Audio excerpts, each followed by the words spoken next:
Assalamualaikum warahmatullahi wabarakatuh. Waalaikumsalam warahmatullahi wabarakatuh. Bismillahirrahmanirrahim. Alhamdulillahi rabbil alamin.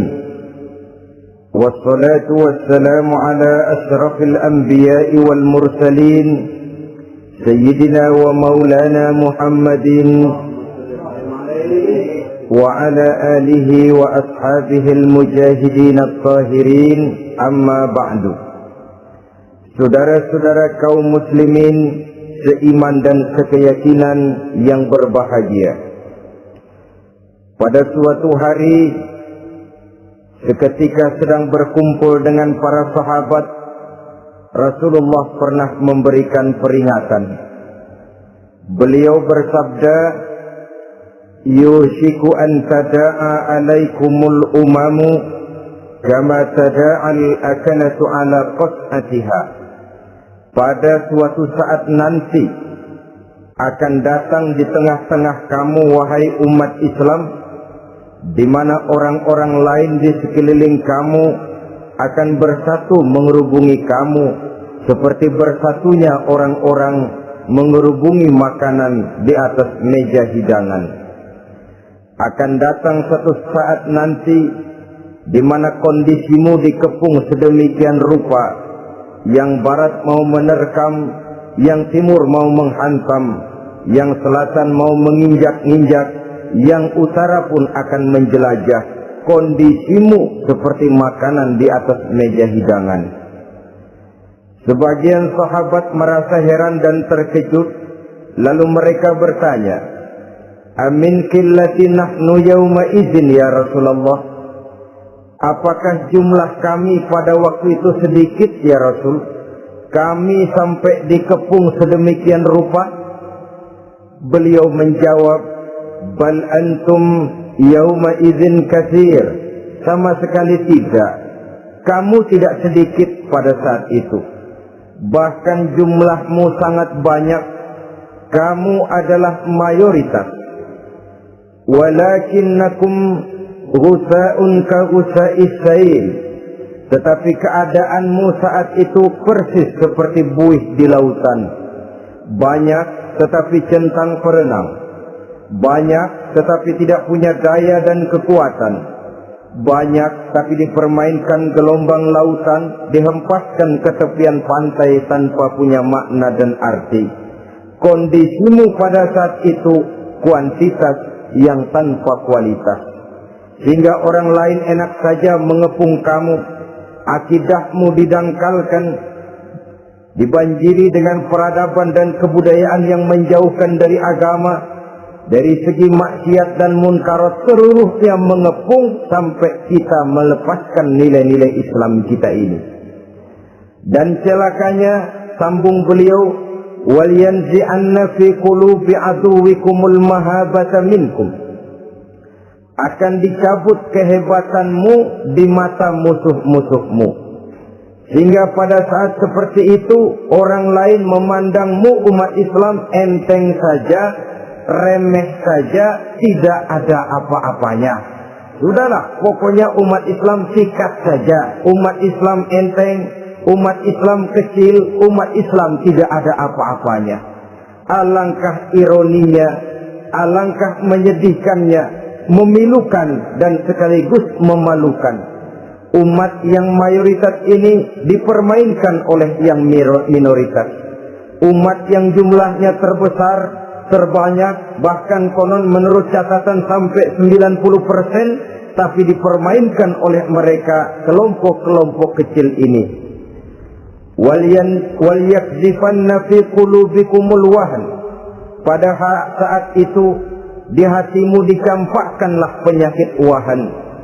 Sahabat kemudian bertanya, wa mal wahnu ya Rasulullah? Apakah penyakit wahan itu ya Rasul? Beliau menjawab, hubbud dunya wa karahiyatul maut. Penyakit wahan itu tidak lain hubbud dunya wa karahiyatul maut. Terlalu cinta kepada dunia dan terlalu takut kepada mati. materialistis, dan takut resiko. Dua penyakit inilah yang menyebabkan walaupun umat ini mayoritas, tapi dipermainkan oleh yang minoritas. Walaupun dia golongan terbesar, tapi nasibnya seperti makanan di atas meja makan. Dari segala macam penjuru mau menghantam dia. Saudara-saudara kaum muslimin yang berbahagia, ini merupakan analisa sosial bahwa pada suatu saat nanti akan terjadi di tengah-tengah umat di mana kita dihantam dan diserbu dari segala macam penjuru. Akidah didangkalkan, peradaban dan kebudayaan dirusak, makanan dan minuman diracuni, pakaian ditelanjangi dan lain sebagainya, sampai kita melepaskan nilai Islam yang kita cintai ini. Kondisi sosial ini satu saat akan datang kepada kita. Demikian analisa dan peringatan dari Rasulullah sallallahu alaihi wasallam. Marilah sekarang kita melihat, adalah benar bahwa di zaman sekarang kita insya Allah tidak akan mengalami perang Badar sehebat yang pernah dialami oleh Rasul dan para sahabatnya.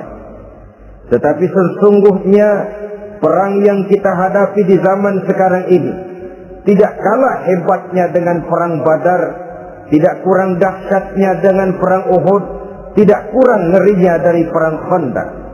Hanya saja yang kita hadapi sekarang ini bukan ujung pedang, bukan ujung tombak, bukan ujung panah. Yang kita hadapi sekarang ini adalah perang akidah, perang ideologi, perang mempertahankan keyakinan. Yang kalau kita kalah sekarang, kita memang masih beragama. Tetapi anak kita, cucu kita, generasi yang akan hidup 5, 10, 20, 30 tahun yang akan datang, wallahu a'lam bissawab. Islam, saudara-saudaraku, tidak mungkin hilang dari dunia. Tetapi tidak mustahil Islam gulung tikar dari desa kita. Tidak mustahil Islam gulung tikar dari kampung dan kota kita, jikalau kita tidak menjaganya, jikalau kita tidak memeliharanya, bahkan jikalau kita tidak mewariskannya kepada anak-anak kita, generasi yang akan datang. Marilah kita mengingat sejenak bagaimana Islam di Spanyol yang pernah jaya, pernah mewarnai daratan Eropa, dan yang sekarang hanya sekedar tinggal ceritanya saja. Ini pernah diperingatkan oleh Rasul dalam satu hadis, sayati ala ummati zamanun la yabqa al-islam illa ismun wala minal Qur'an illa rasmun. Akan datang satu masa di tengah umatku di mana pada masa itu Islam ada tapi hanya tinggal sekedar namanya saja, dan Quran pun ada tapi cuma sekedar tinggal tulisannya saja. Apabila kita tidak mewariskan ini kepada generasi yang akan datang, maka serbuan-serbuan dari berbagai macam penjuru dari hari ke hari semakin kita rasakan kehebatannya. Tidak mustahil sejarah Spanyol akan terjadi di desa kita, akan terjadi di kampung kita, akan terjadi di kota kita. Orang Spanyol kalau mereka cerita kepada anaknya, mereka akan cerita, "Nak, di sini dulu ada masjid." Kapan, Pak? Dulu benar dah. Banyak orang Islam kalau hari Jumat pada sembahyang, kapan itu, Pak? Dulu sekali. Sekarang cuma sekedar tinggal ceritanya saja. Bukankah sesuatu yang sangat tidak mustahil apabila kita tidak menjaga dan mewariskan Islam ini kepada generasi yang akan datang, maka serbuan-serbuan akan membawakan hasil yang diinginkan oleh para penyerbu itu tadi. Kita sudah menjadi umat yang mayoritas, tetapi umat yang mayoritas ini menurut Rasul dikepung sedemikian rupa, akidahnya didangkalkan, peradaban dan kebudayaannya ditekan sedemikian rupa, kehidupan sosialnya dibuat individualis, Kemudian dari segi pergaulan, pakaian, makanan, minuman dan sebagainya diracuni, sampai dia tidak lagi berpegang teguh kepada agamanya. Dan dikala itu hilang kehebatan umat ini di mata musuh-musuhnya. Orang lain memandang kita ringan saja, enteng saja, satu umat yang sudah kehilangan wibawa. Padahal konon kabarnya kita mayoritas, tapi enak saja dikusak-kusik orang lain. Dan dikala itu di hati kita merajalela penyakit uahan. Penyakit uahan itu apa? Pertama, hubbud dunia, terlalu cinta kepada dunia. Terlalu cinta kepada dunia yang menyebabkan kita lupa akan tanggung jawab dan kewajiban, lupa meneruskan dan mewariskan Islam kepada generasi yang akan datang.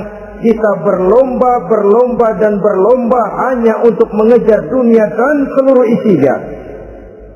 Baik dia bernama material, baik dia bernama seksual, baik dia bernama pangkat, jabatan dan kedudukan, berlomba-lomba kita di dalamnya. Sampai tercampaklah penyakit hubbud dunia di dalam hati ini. Berurat dan berakar dunia itu, sulit dan berat kita berpisah daripadanya. Akibatnya kemauan untuk berbuat demi dan atas nama agama sangat sulit terwujud di dalam kehidupan ini. Yang kedua, karahiyatul maut, terlalu takut kepada mati. Baik mati ajal, mati dalam artian yang sebenarnya, baik mati usahanya, baik mati karirnya, baik mati pangkat dan jabatannya. Sehingga dengan demikian akibatnya jatuhlah kita menjadi umat yang kehilangan wibawa di mata orang lain. Saudara-saudara kaum muslimin rahimakumullah, saya katakan tadi, perang yang kita hadapi di zaman sekarang adalah perang akidah. Perang menghadapi peradaban dan kebudayaan yang menghancurkan moral daripada anak-anak kita. Perang menghadapi banjirnya maksiat dan munkarat. Yang di tengah-tengah itu, di samping berkewajiban menjaga diri dan keluarga, kita pun juga berkewajiban menjaga anak-anak kita, generasi yang akan datang. Mengarahkan dan mendidik mereka sesuai dengan yang dikehendaki oleh Allah Subhanahu wa ta'ala. Oleh sebab itu, pada pertemuan kali ini yang akan saya bicarakan ialah bagaimana idealnya seorang muslim lebih dahulu memberikan pendidikan kepada anak-anaknya. Di tengah satu situasi dan kondisi di mana serbuan datang silih berganti melanda dan menghantam umat Islam, kemana anak-anak kita ini harus kita arahkan? Karena kita orang tua mempunyai tanggung jawab. Anak adalah amanah. Menyia-nyiakan amanah adalah dosa. Dan dosa itu merupakan satu dosa yang besar. Bahkan orang tua bisa saja masuk neraka kalau tidak bertanggung jawab tentang anak-anaknya.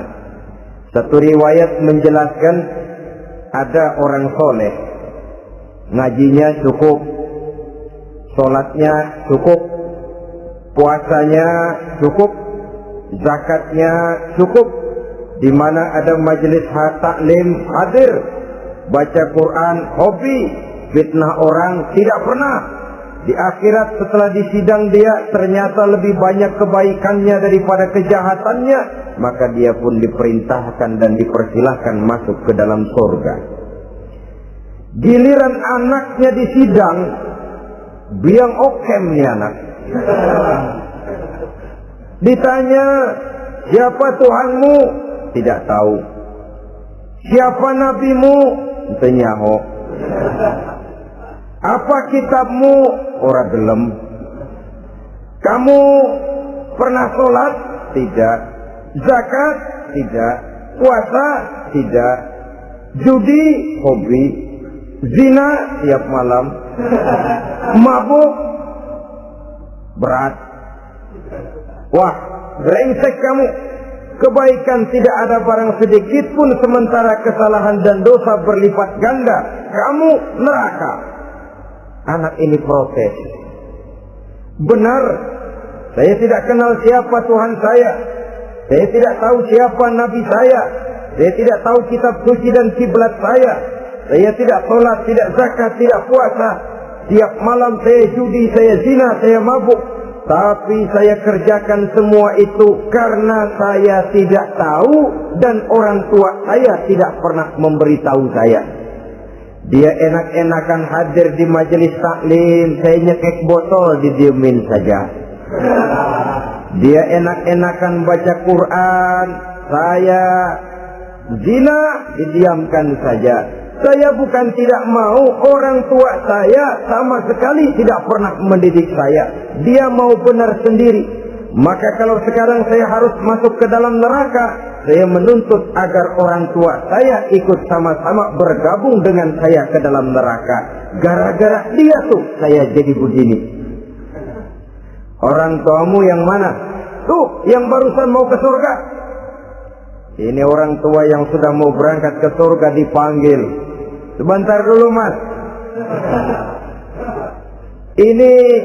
Ini benar anak kamu? Iya, Pak. Waktu di dunia kamu tidak pernah ajarin dia ngaji? Sampai dia tidak kenal Tuhannya, tidak kenal nabinya, tidak kenal kiblat dan kitab sucinya? Iya, Pak. Dia tidak sholat, kamu diamkan saja. Dia tidak puasa, tidak zakat, kamu bersikap masa bodoh. Bahkan dia judi, dia zina, dia mabuk, kamu pun berdiam diri saja. Iya, Pak. Tahukah kamu bahwa anak ini adalah amanah? Menyia-nyiakan amanah artinya khianat, dan khianat adalah dosa yang sangat besar. Kamu tidak bertanggung jawab, maka kamu, anakmu gabung ke dalam neraka. Saudara-saudara kaum muslimin rahimakumullah, itu sebabnya Allah pesan benar-benar, ya ayyuhalladzina amanu qu anfusakum wa ahlikum nara. Hai orang-orang yang beriman, jaga dirimu dan keluargamu, istri, anak, orang-orang yang menjadi tanggung jawab dan kewajiban kita, jaga dan pelihara mereka dari api neraka. Saudara-saudara kaum muslimin, lalu kalau kita orang-orang tua yang hidup di zaman sekarang ini sudah sering beristighfar, mengurut dada, melihat situasi, membaca peta keadaan, konon tantangan yang akan dihadapi oleh anak-anak kita 15, 20, 25 tahun yang akan datang jauh lebih berat dari apa yang kita hadapi sekarang ini. Maka adalah wajar jika kita sebagai orang tua yang cinta kepada agama, cinta kepada anak-anak kita, berpikir untuk mewariskan nilai-nilai yang luhur ini kepada anak-anak kita generasi yang akan datang. Bagaimana pada mulanya kita harus mendidik mereka? Mari kita telusuri apa yang dicontohkan oleh Al-Quranul Karim. Orang-orang tua bijaksana yang diceritakan dalam Al-Quran, kalau sudah berpikir tentang anak-anaknya generasi yang akan datang, pendidikan pertama yang diberikan kepada anaknya ternyata adalah persoalan akidah. Nabi Ibrahim, pertanyaan yang paling merisaukan beliau buat anak cucunya ialah, ma ta'buduna min ba'di.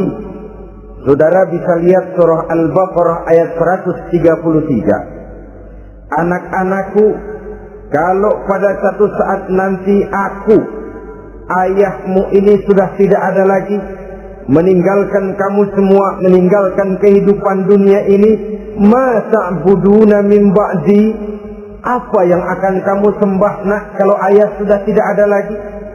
Jikalau ayahmu sekarang masih rajin ke masjid, melakukan rukuk dan sujud, i'tikaf dan membaca Quran, kalau satu saat ayahmu meninggalkan dunia ini, masihkah engkau mau ke dalam masjid? Masihkah engkau rukuk dan sujud?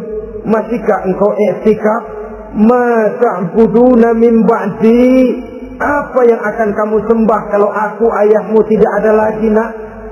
Ditanamkan bukan hanya keyakinan bertauhid, sekaligus juga menyembah kepada Allah yang kita yakinkan dengan tauhid itu tadi.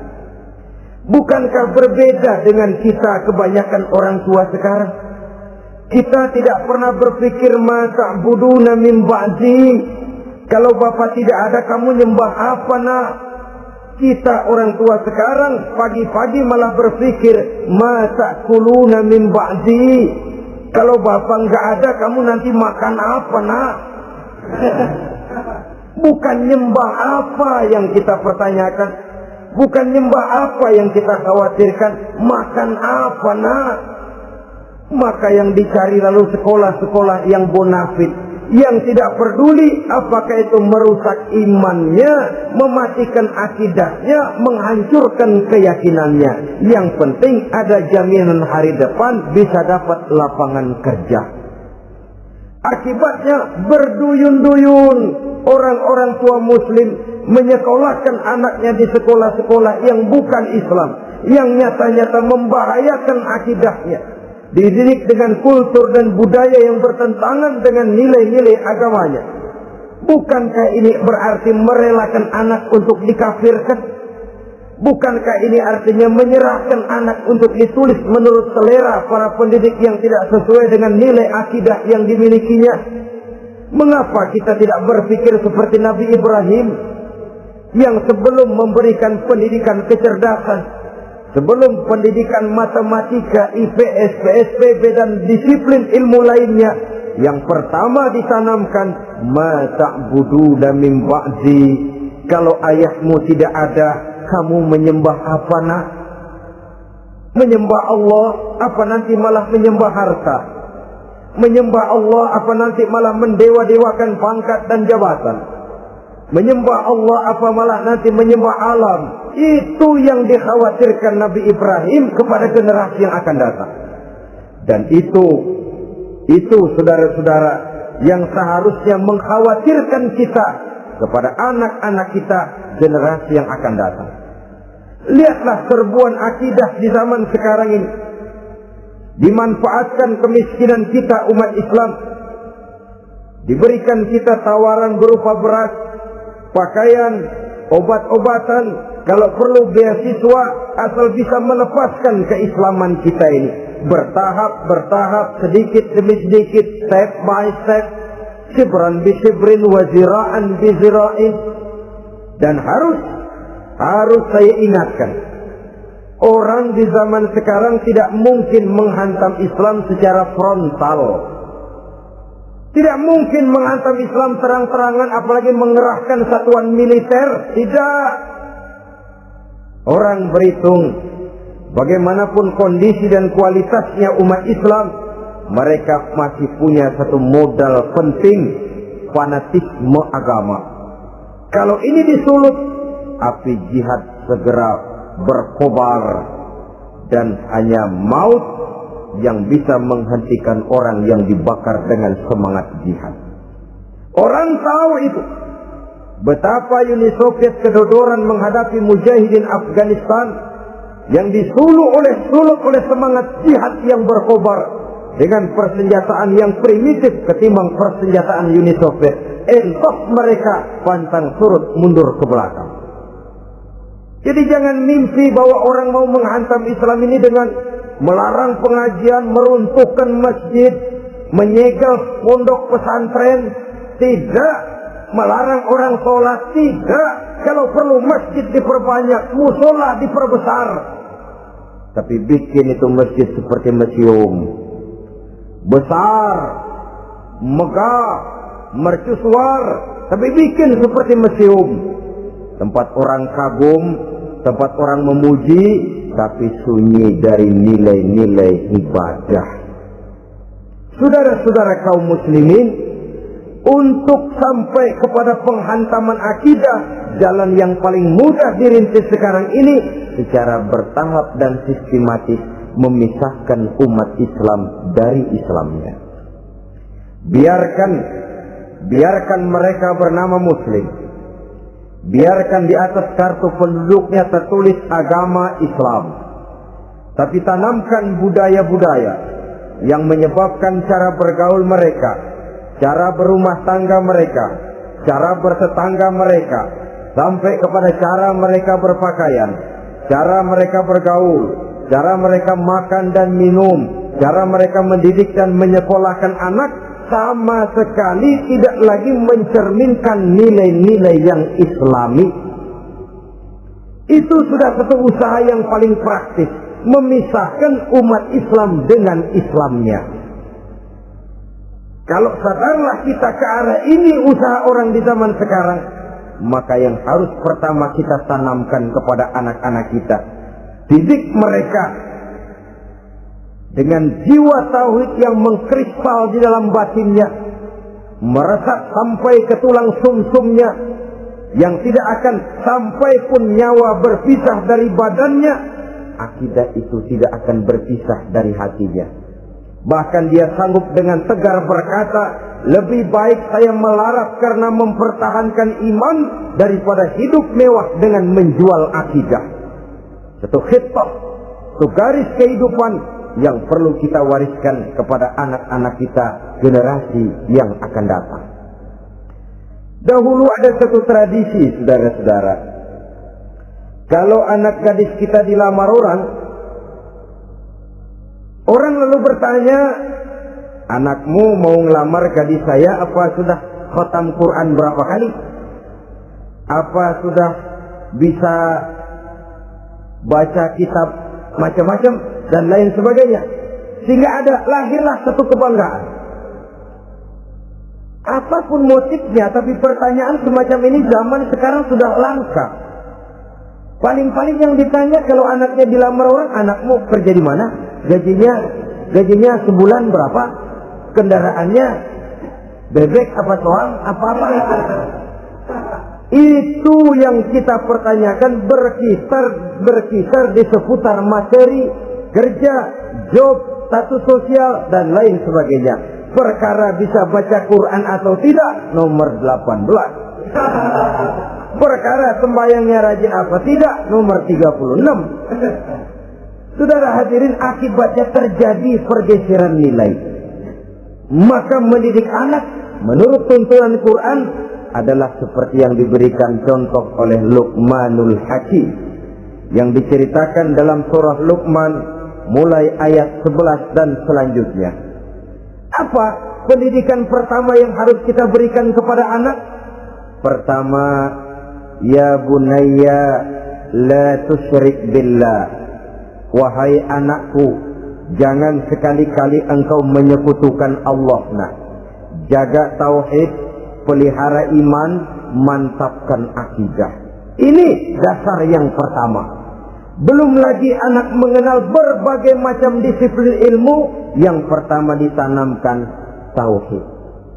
Ini yang mendasari kehidupan. Ini yang akan menjadi mewarnai dan menjadi warna dari kepribadian seseorang. Sentuhan jiwa tauhid di dalam diri si anak. Belum lagi sempat dia kenal yang lain. Yang pertama yang kita tanamkan, kita wariskan, kita berikan, la tusyrik billah. Jangan sekali-kali menyekutukan Allah. Nah, kalau ini sudah tertanam, ini sudah merupakan satu fondasi yang kuat. Selebihnya nanti tinggal melihat bakat si anak, kemana dia harus dididik. Yang terpenting nilai iman lebih dahulu tanamkan. Dan untuk menghancurkan nilai keimanan, saudara-saudara, saya katakan, ingatkan kepada hadis di awal tadi, dikepung kita dari berbagai macam penjuru agar bisa melepaskan nilai-nilai iman dan keyakinan. Proses pendangkalan akidah, ditanamkan keraguan kepada agama, ditanamkan rasa malu beragama, sholat malu, baca Quran malu, berangkat ke masjid malu, pakai jilbab malu, ditanamkan rasa malu beragama. Sehingga bertahap sedikit demi sedikit kita mulai berpisah dengan kehidupan beragama. Ditanamkan hal yang sedemikian rupa dari berbagai macam penjuru. Dihantam akidah kuat, dihantam dari segi peradaban dan kebudayaan. Diperbanyaklah peradaban dan kebudayaan yang bukan mendekatkan kita dengan agama, malah mendekatkan kita dengan neraka. Menjauhkan kita dari agama, menjauhkan kita dari nilai-nilai luhur yang diwariskan oleh orang-orang tua kita terdahulu. Adalah kewajiban kita yang pertama, mendidik anak, menanamkan roh, jiwa, dan semangat tauhid di dalam diri mereka. Saudara-saudara kaum muslimin rahimakumullah, kenapa kita lebih dahulukan menanamkan jiwa, roh, dan semangat tauhid ini kepada anak-anak kita? Pertama, kita tidak hanya ingin sekedar mempunyai anak yang pintar, tetapi lebih daripada itu kita pun ingin mempunyai anak yang benar.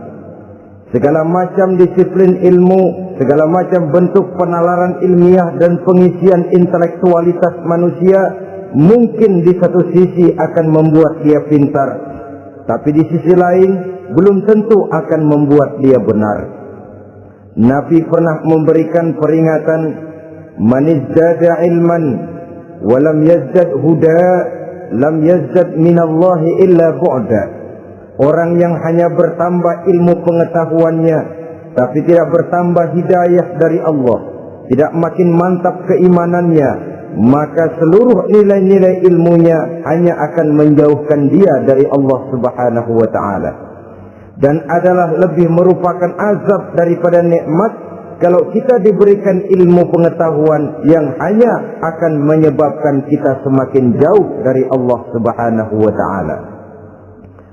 Yang kedua, sesungguhnya roh, jiwa, dan semangat tauhid yang melekat dalam diri anak pada puncaknya akan melahirkan satu disiplin murni yang tumbuh dari dalam dirinya sendiri, di mana si anak dalam kehidupannya merasakan dimanapun dia berada, kemanapun dia pergi, ia selalu merasakan kehadiran Allah dekat dalam hidupnya. Ia sadar sesadar-sadarnya bahwa tidak ada satu perbuatan yang bagaimanapun kecilnya yang bisa disembunyikan dari kekuasaan Allah Subhanahu wa ta'ala. Yang ketiga, dengan penanaman roh, jiwa, dan semangat iman ini, maka diharapkan anak-anak nanti pada pertumbuhannya sanggup mengendalikan hawa nafsunya. Dengan kata lain, bahwa penanaman jiwa tauhid, penanaman roh dan semangat keimanan ini merupakan kondisi dasar yang harus dilakukan sebelum yang lain-lainnya. Kemudian pendidikan kedua yang diberikan oleh Al-Quran melalui contoh dan model dengan Luqmanul Hakim ini, setelah menanamkan tauhid, ditanamkanlah kepada si anak ini rasa hormat kepada orang tuanya. Wa wasainal insana biwalidayhi, dan kami wasiatkan kepada manusia untuk berbakti kepada ibu bapaknya. Hamalathu ummuhu wahnan ala wahnin, karena ibunya telah mengandungnya dengan kepayahan di atas kepayahan. Maksudnya dengan kepayahan dan kelelahan yang berlipat ganda. Sehingga ketika Rasul ditanyakan orang, "Ya Rasul, siapa yang paling harus saya taati di dunia ini?" Beliau menjawab, "Ibumu." Kemudian, "Siapa lagi ya Rasul?" "Ibumu." Setelah itu, "Siapa lagi ya Rasul?" "Ibumu." Dan kemudian, "Siapa ya Rasul?" "Bapakmu." Ibu, ibu, ibu, bapak. Bahkan al-jannatu tahta aqdamil ummahat, surga berada di bawah telapak kaki ibu. Bagaimana menanamkan rasa hormat kepada orang tua di hati anak? Tentu yang pertama, bagaimana orang tua bisa memberikan keteladanan. Marilah kita sebagai orang-orang tua ini menyadari bahwa sebelum anak kenal sekolah dasar, sebelum anak kenal TK, ibtidaiyah, sanawiyah, sampai kepada perguruan tingginya, yang pertama dia kenal adalah lingkungan rumah tangganya, gurunya adalah ibu bapaknya. Di sini berlakulah apa yang dinamakan keteladanan. Keteladanan jauh lebih berhasil daripada sekedar teori-teori yang muluk. Keteladanan jauh lebih berhasil daripada berbagai macam indoktrinasi dan penataran. Kurangnya keteladanan akan menyebabkan anak mencari pola. Apabila kita orang tua ini tidak bisa memberikan keteladanan yang baik kepada anak-anak kita, maka pada suatu saat anak-anak akan menganggap enteng dan kehilangan wibawa kita sebagai orang tua di mata mereka. Dikala itu akan sangat sulit kita membentuk kepribadian mereka. Bukankah di zaman sekarang ini kita banyak mengalami krisis wibawa, krisis figur? Ada yang karena rapotnya merah melulu, gurunya dikeroyokin. Pak guru pulang sekolah dicegat. Bahkan nyaris ada orang tua pernah dibunuh oleh anaknya sendiri. Dan lain sebagainya, kasus-kasus yang sebenarnya tidak perlu terjadi. Karena memang bukan saja bertentangan dengan nilai budaya kita sebagai bangsa, tapi juga bertentangan dengan ajaran agama kita sendiri. Krisis wibawa, krisis figur, yang juga akibatnya harus kita sadari banyak faktor yang membentuk kepribadian anak. Pergaulannya, yang dibacanya, yang ditontonnya, yang disaksikannya di dalam kehidupan. Benar kita menyekolahkan mereka, tapi berapa jam mereka di sekolah? 6 jam, 7 jam paling lama. Sedangkan mereka hidup satu hari satu malam 24 jam. Kalau cuma 7 jam di sekolah, ini berarti lebih banyak dia di luar sekolah. Dan di luar sekolah itu artinya ya rumah tangganya, ya temannya, ya lingkungan di mana dia tinggal, yang seluruhnya sangat besar pengaruhnya dalam ikut membentuk kepribadian anak-anak kita. Saya katakan tadi, di samping kita menghadapi perang akidah, kita pun berhadapan di dalam perang menghadapi peradaban dan kebudayaan yang bukan saja menjauhkan kita dari agama, tetapi sanggup menghancurkan moral daripada anak-anak kita. Secara pribadi, saudara-saudara, saya iri, saya kagum misalnya dengan kemajuan yang diperoleh oleh negara tetangga kita, Jepang misalnya. Padahal tahun 45 ia pun hancur lebur oleh meledaknya atom di Hiroshima dan Nagasaki. Tapi bagai satu tenaga raksasa kemudian Jepang bangkit menjadi satu negara superpower di Asia. Bahkan gurunya saja Amerika sekarang ini kewalahan menghadapi perang dagang dengan Jepang ini. Dan yang menarik, Jepang bisa maju dan modern dengan tetap menjadi Jepang, tanpa harus kehilangan identitasnya sebagai satu bangsa, tanpa harus kehilangan kepribadiannya sebagai satu bangsa. Sebagai negara yang sedang berkembang, kita sering latah. Kita ingin meniru Barat, tapi bukan teknologinya, westernisasinya yang kita tiru, bukan isinya, kulitnya yang kita ambil. Akibatnya apa? Modernnya belum, orangnya sudah Barat. Bergaulnya sudah cara Barat, berumah tangganya sudah cara Barat, berpakaiannya sudah cara Barat, mendidik anaknya sudah cara Barat. Di mana ketemu orang tua cukup hello daddy. Kulitnya kita ambil, sementara isinya kita campakkan. Ironi dan menyedihkan.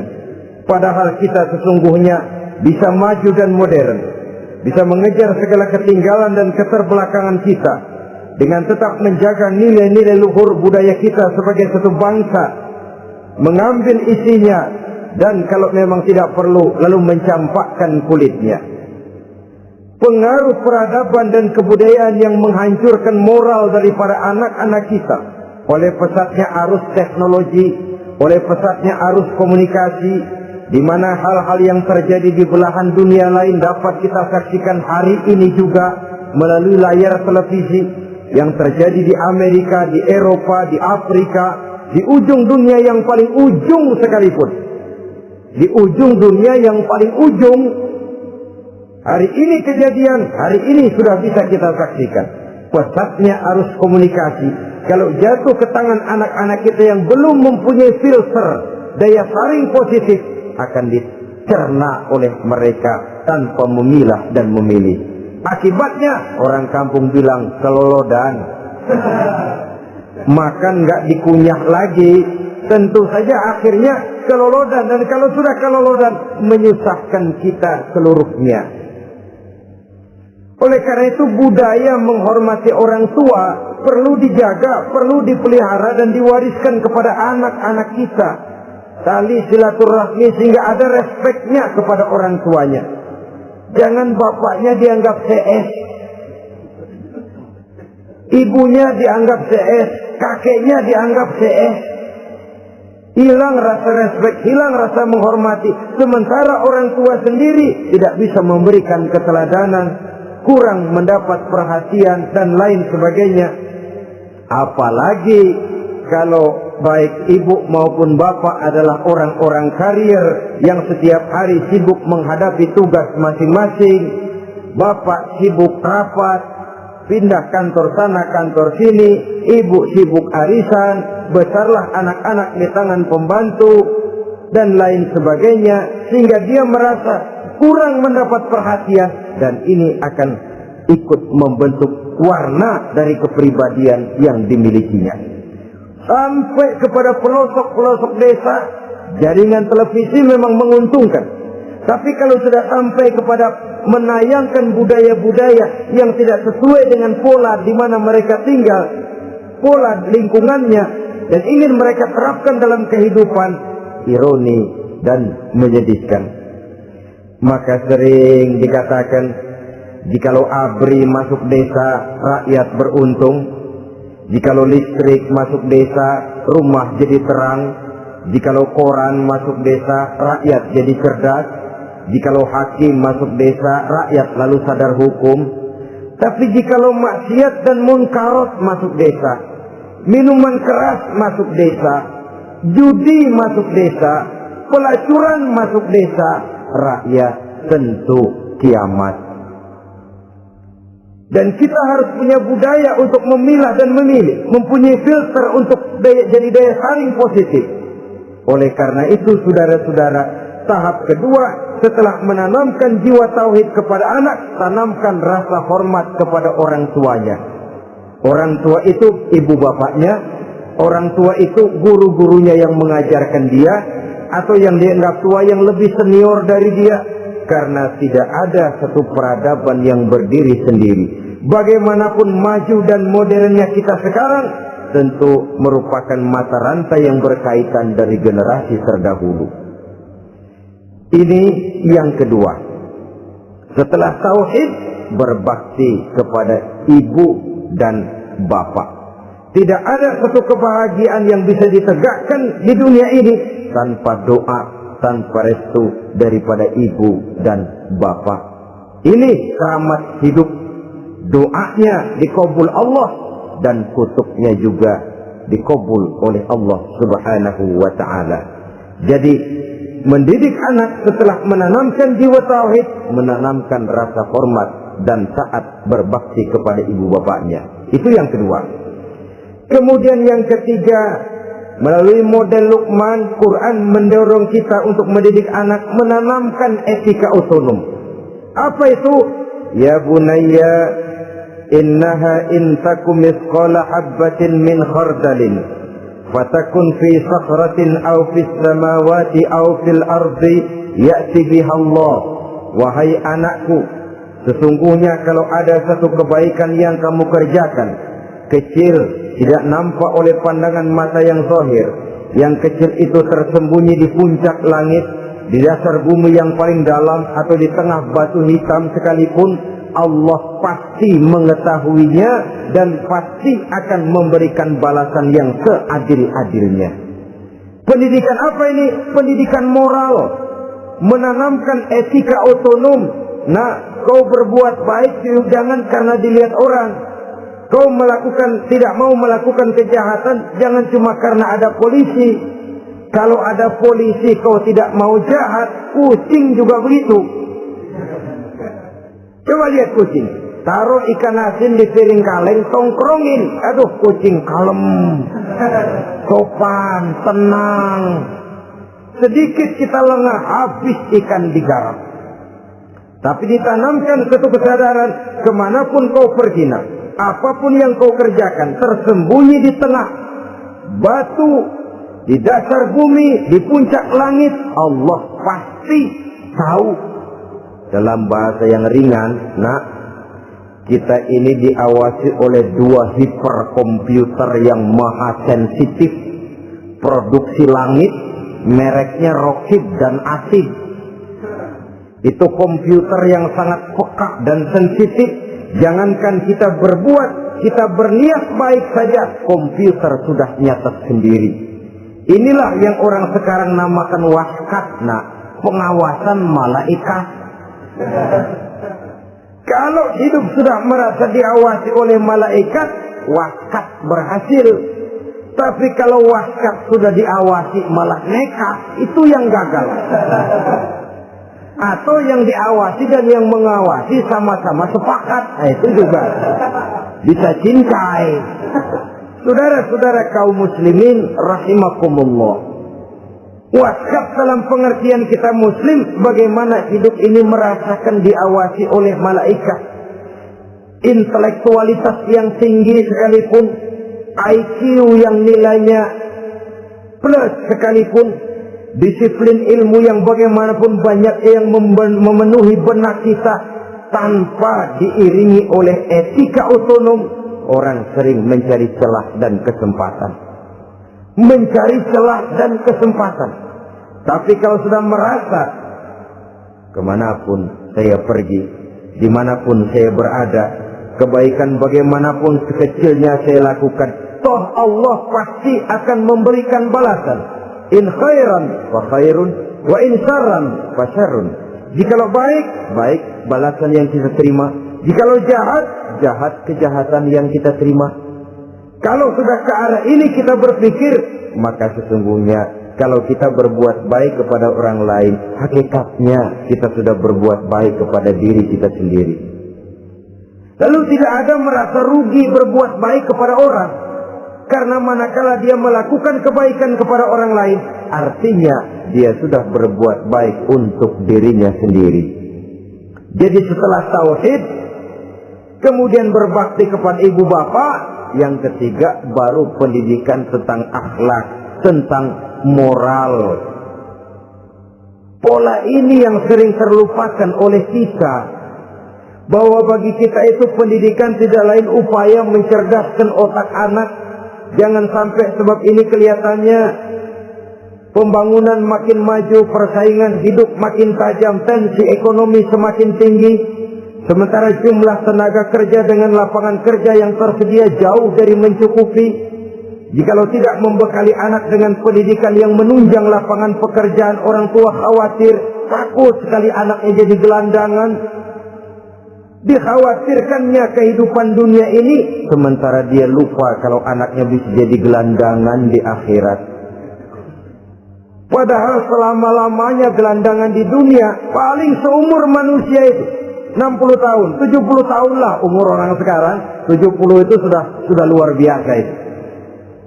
Tapi kalau harus menggelandang di akhirat, menjadi gelandangan di akhirat, alangkah menyedihkannya.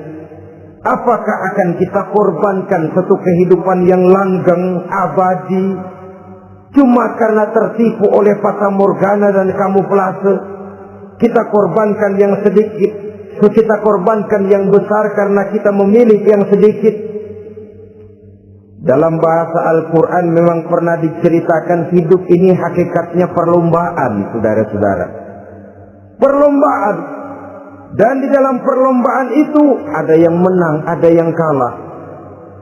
Al-Quran lalu memberikan peringatan, Alhaakumut takatsur, kamu telah lalai karena berlomba-lomba memperbanyak harta, mempertinggi pangkat dan kedudukan, hatta zurtumul maqabir, sampai kamu akan masuk ke liang kubur baru sadar. Apalagi kalau nafas sudah sampai di tenggorokan, persis Fir'aun sudah tenggelam di lautan merah, mau mampus, baru dalam sekaratnya amantu bi Rabbi Musa wa Harun. Kalau begini caranya, saya juga percaya kepada Tuhan Musa dan Harun, percaya kepada Allah.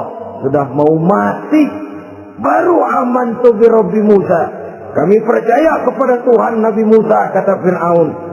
Malaikat maut kalau benar dilelepin terus di laut. Mampus terus sekalian. Hidup ini memang kita berlomba. Berlomba dengan waktu, berlomba dengan umur, berlomba dengan tenaga, berlomba dengan tetangga. Yang jangankan kita sampai mundur, berhenti saja sejenak, kita akan ditinggalkan oleh yang lain. Tiada kata mundur, bahkan tiada kata berhenti.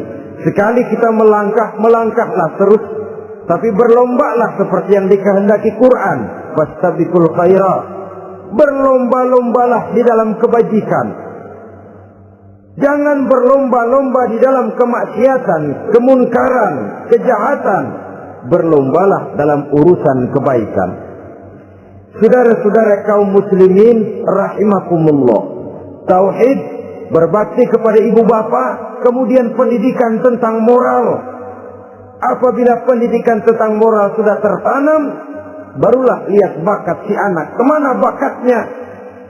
Anak saya kelihatannya dari kecil demennya main bedil-bedilan saja. Berikan itu. Kirim ke Magelang, masukkan akabri. Tapi dengan syarat 3 itu tadi. Iman sudah tertanam, rasa bakti kepada ibu bapa sudah ada dan punya nilai moral. Sehingga boleh jadi nanti dia menjadi jenderal yang beriman, yang berbakti kepada ibu bapaknya dan punya moral yang tinggi. Kan lebih baik rakyat rendah tapi akhlaknya tinggi daripada pejabat tinggi tapi moralnya rendah. Jauh lebih baik rakyat rendah punya moral tinggi ketimbang pejabat tinggi punya moral rendah. Nilai moral ini yang jadi ukuran dan barometer di masyarakat. Yang ini yang sering kita lupakan. Bahwa kehancuran satu bangsa dimanapun di dunia ini selalu dimulai dengan kehancuran moral daripada bangsa itu sendiri. Sekarang membina nilai moral ini berat. Gadis kita, remaja, putri diberikan pakaian jilbab, mungkin dia sendiri masih setengah-setengah, ditambah lagi oleh ledekan temennya. Jilbab lah kuno. Bau surga lah, bau masjid lah, bau menyan lah. Ditanamkan rasa malu untuk hidup dekat dengan agama. Kalau moral semacam ini sudah tertanam, sedikit demi sedikit kita mulai mengucapkan selamat tinggal kepada agama. Dan kemalangan apa yang lebih malang kalau kita sudah jauh dari agama ini? Bukankah Islam telah menyelamatkan manusia dari penyakit jahiliyah dan membawanya kepada satu kehidupan yang maju dan modern? Kalau kita tinggalkan Islam ini, bukankah artinya kita akan kembali kepada satu zaman jahiliyah? Hanya saja jahiliyah itu berada di abad modern. Versinya tentu lebih modern. Kalau zaman jahiliyah dulu mabuknya pakai arak, zaman sekarang sudah macam-macam orang bisa mabuk. Kalau zaman jahiliyah dulu anak perempuan dikubur hidup-hidup, zaman sekarang kadang-kadang belum sempat lahir ke dunia, malah sudah dibunuh lebih dahulu. Versinya saja yang berbeda. Kalau di zaman jahiliyah dahulu manusia menyembah batu yang bernama Latta, Uzza, Manat dan Hubal. Di zaman jahiliyah modern sekarang ini orang sering menyembah kepala bagiannya, sering menyembah atasannya, sering menyembah komputer, sering menyembah teknologi modern yang lebih diyakininya daripada Allah sebagai keyakinan sentral di dalam hidupnya. Saudara-saudara kaum muslimin rahimakumullah. Jadi yang ketiga, nilai moral yang ditanamkan kepada anak-anak kita supaya dia bisa menghadapi tantangan-tantangan hidup yang semakin berat ini dengan tetap berpegang teguh kepada nilai-nilai moral yang diwarnai oleh jiwa keimanannya yang bersumber dari ajaran agamanya. 3. Kemudian yang keempat, barulah tatanan kehidupan sehari-hari. Apa kata Luqman? Ya bunayya aqimis shalah. Setelah bertauhid, berbakti kepada ibu bapa, punya nilai moral. Ya bunayya aqimis shalah, nak dirikan salat. Rumah tangga muslim. Anak berumur 7 tahun sudah berani meninggalkan salat, kata Nabi, pukul. Bukan untuk menyakiti, untuk mendidik. Karena sayang kepada anak. Saudara-saudara, kita khawatir betul kepada anak. Kalau dia pulang dari sekolah, buru-buru kita sebagai orang tua bertanya, sudah makan nak? Sudah istirahat nak? Tapi jarang kita sebagai orang tua melontarkan, sudah sholat nak? Bahkan kita bisa memberikan sugesti kepada anak. Nah, kalau kau naik kelas 1 sampai naik ke kelas 2, bapak beliin sepeda. Tamat SD nak, motor. Tamat SMP nak, ke Bali kita. Tamat SMA nak, Singapura. Saudara-saudara, tapi kalau untuk urusan sholat misalnya, kita tidak pernah memberikan sugesti kepada anak-anak kita. Nah, kalau kau hafal Fatihah lengkap dengan artinya, bapak beliin sepatu. Nah, kalau kau bisa sholat dengan baik, cukup syarat rukunnya, bapak beliin sepeda. Ada rangsangan, ada sugesti yang membuat anak lebih tergerak untuk hidup dalam suasana keagamaan. Ya bunayya aqimis sholat, nak dirikan sholat. Sebab ini sandaran vertikal yang paling langsung antara manusia dengan Tuhannya. Menyadari bahwa sepanjang yang bisa dilakukan oleh manusia hanyalah berusaha dan berusaha, dan kepastian sepenuhnya ada di tangan Allah. Dengan sholat kepribadianmu diperteguh, dengan sholat sandaran vertikalmu kepada Allah diperkuat. Dan pada waktunya nanti Al-Quran memberikan bimbingan, hendaklah minta tolong kepada Allah dengan sabar dan tetap mendirikan sholat. Ya bunayya aqimis sholat. Setelah itu, wa'mur bil ma'rufi wanha 'anil munkar. Tegaklah membina yang ma'ruf, tegaklah mencegah yang munkar. Ini sikap hidup sudah. Sholat tadi tugas hidup. Lalu sikap hidup tampil di tengah masyarakat, membina yang ma'ruf, mencegah yang munkar sesuai dengan kesanggupan masing-masing. Bukankah setiap kita kepingin punya anak yang bermanfaat, setidaknya bagi keluarganya, syukur kalau bisa bagi lingkungannya, bagi masyarakat, bangsa dan negaranya. Dan satu di antara tanda orang yang bermanfaat, kalau dia bisa hidup menjadi penganjur yang ma'ruf dan pencegah yang munkar. Dan itu kalau tidak ada hidayah, sulit orang mau melaksanakan itu. Sebab apa? Ada kecenderungan belakangan ini di mana agama dianggap urusan pribadi. Sehingga orang lalu sering bilang, jangan bawa-bawa agama dah, itu kan bukan urusan agama. Ini sudah ciri berpikirnya sekuler. Jangan bawa-bawa agama. Agama urusan pribadi, artinya orang mau sholat mau enggak, jangan bilang apa-apa dah. Urusan dia sendiri ya. Dia mau puasa dia enggak, merdeka saja, urusan pribadi. Agama bukan persoalan pribadi. Apalagi jika sudah menyangkut amar ma'ruf dan nahi munkar, siap menegakkan yang baik, mencegah yang munkar, untuk tegaknya satu masyarakat yang diwarnai oleh kebaikan dan terhindar dari segala macam kejahatan. Dan terus ayat-ayat selanjutnya mencerminkan sikap hidup. Namun yang intinya, cara mendidik anak yang baik, yang dicontohkan oleh Al-Quran dengan Luqmanul Hakim sebagai model. Pertama, tanamkan tauhid. Yang kedua, tanamkan rasa hormat dan berbakti kepada ibu bapaknya. Yang ketiga, tanamkan moral, nilai akhlak yang tinggi. Setelah itu yang keempat, biasakan hidup dalam suasana keagamaan. Kontrollah sholatnya, kontrollah baca Qur'annya, kontrollah puasanya di bulan Ramadan. Ajaklah anak-anak sholat berjamaah, sehingga dengan demikian dia terbiasa oleh satu suasana yang mendekatkan dia dengan nilai agamanya. Dari sana diharapkan nilai-nilai ilmu yang didapatnya dari bangku sekolah akan menciptakan keseimbangan dengan yang ditanamkan oleh orang tuanya dalam bentuk yang dijelaskan oleh surah Luqman itu tadi. Sehingga apabila keseimbangan ini terwujud, akan menjalin keseimbangan dalam pola berpikir, dan keseimbangan dalam pola berpikir akan melahirkan keseimbangan dalam perbuatannya. Terwujudlah kita harapkan insan yang fid dunya hasanah wa fil akhirati hasanah. Inilah harapan kita semua. Mudah-mudahan Allah memberikan kekuatan kepada kita untuk mewariskan nilai-nilai yang baik kepada generasi yang akan datang, sehingga esok harus lebih baik daripada hari ini, dan lusa harus lebih baik daripada hari esok. Terima kasih atas perhatian saudara. Mohon maaf atas segala kekurangan. Usikum wa nafsi bitaqwallah. Wassalamualaikum warahmatullahi wabarakatuh. Waalaikumsalam.